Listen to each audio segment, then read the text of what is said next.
everybody, John here, and welcome back to my YouTube channel. So today we're going to listen to true scary story. The hauntings. True hauntings. Growing up with the unknown. So yeah, I'm just gonna let you listen to it. I'm just gonna play for you guys. Welcome to True Scary Story.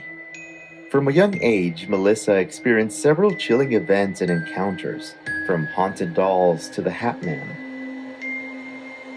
My name is Edwin, and here is Melissa's true scary story.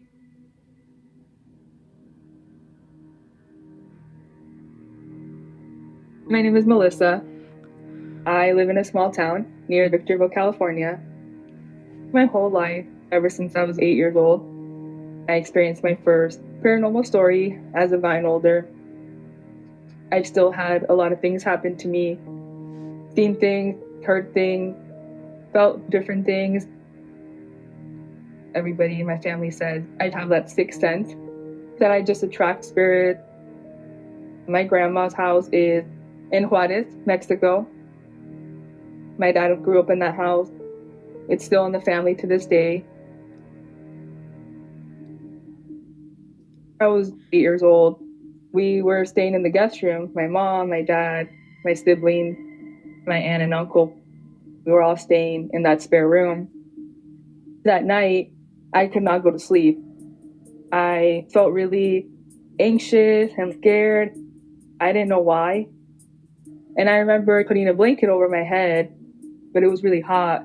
I felt like I had to do that. That's the first time I've ever felt that sensation or felt that way.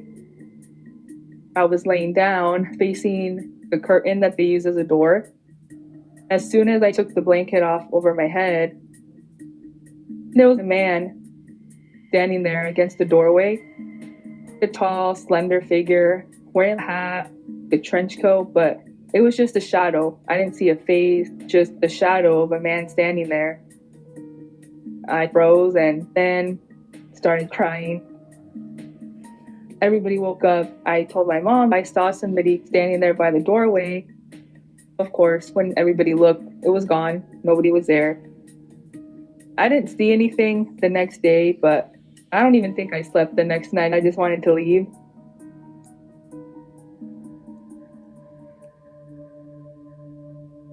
I have an aunt who had seen that same man in that same room. When she saw him, she said that he was kneeling as if he was praying.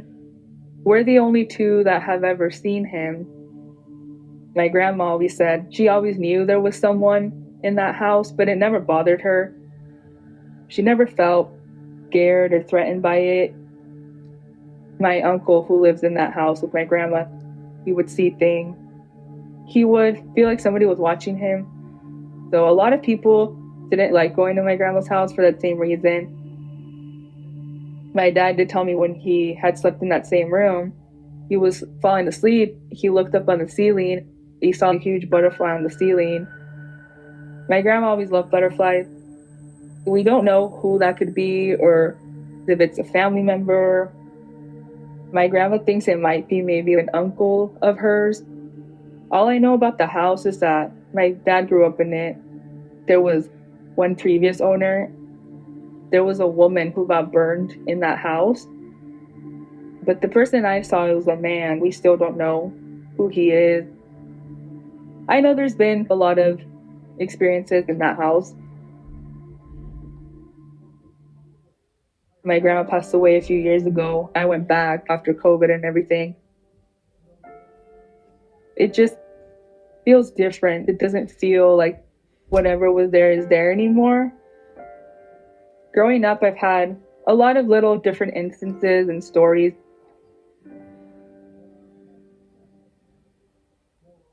When we first moved to the high desert, actually, the first house we bought, a lot of things that would happen in that house. When we first moved in, my dad found a doll.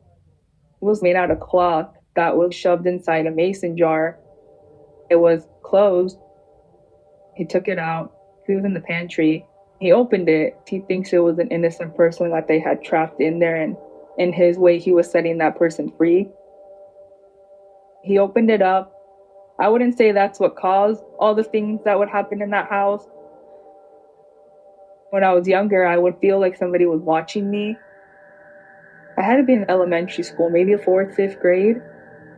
When I was walking to that pantry, actually, to grab something, I had my back facing the living room towards the hallway where all the bedrooms were at.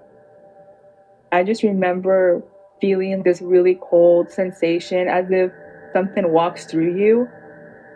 My whole body just went cold. I froze. After I got out of that shock, I ran to where my mom and her friend were at, and I started crying. From then, I would always hear people talking or things or whispers.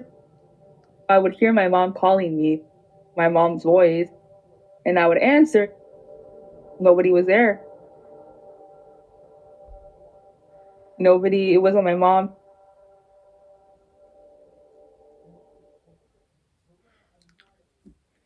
My mom used to have a lot of porcelain dolls as well. There was a ledge at the very top of the living room, and she had all these porcelain dolls there. I remember vividly laying down on the couch, looking up at this one doll she had in particular.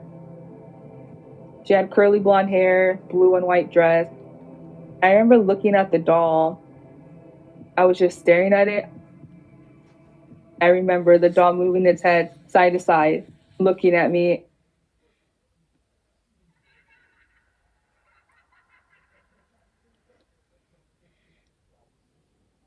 We lived in that house up until I was like in middle school. That's when we moved to a different house in the same city. Just about in every house I've ever moved to, I've always experienced or seen something, seeing something, hearing something. I started to believe, what if it is me? What if I am the one that everywhere I go, I just bring something with me? I had a friend, a really good friend of mine. I'd gone over to her house. When I walked into her room, I felt this really heavy, uncomfortable feeling. I've gone to her house plenty of times. I've never felt like that. But I walked in and I just wanted to get out of there. I just don't know why. And we left, came back. When I had gone back into her room, she was telling me that some of the things that she had in her room, I noticed like new things. She had these monkeys that hear no evil, see no evil, speak no evil, that belonged to her friend who passed away. When she told me that, I felt this overwhelming sensation. And I think that's what it was, because she had some personal belongings of her friends that I just felt overwhelming energy of sadness. I just started crying, telling her all these things. I felt as if her friend had somehow channeled herself through me. I don't know, like maybe a medium type of situation.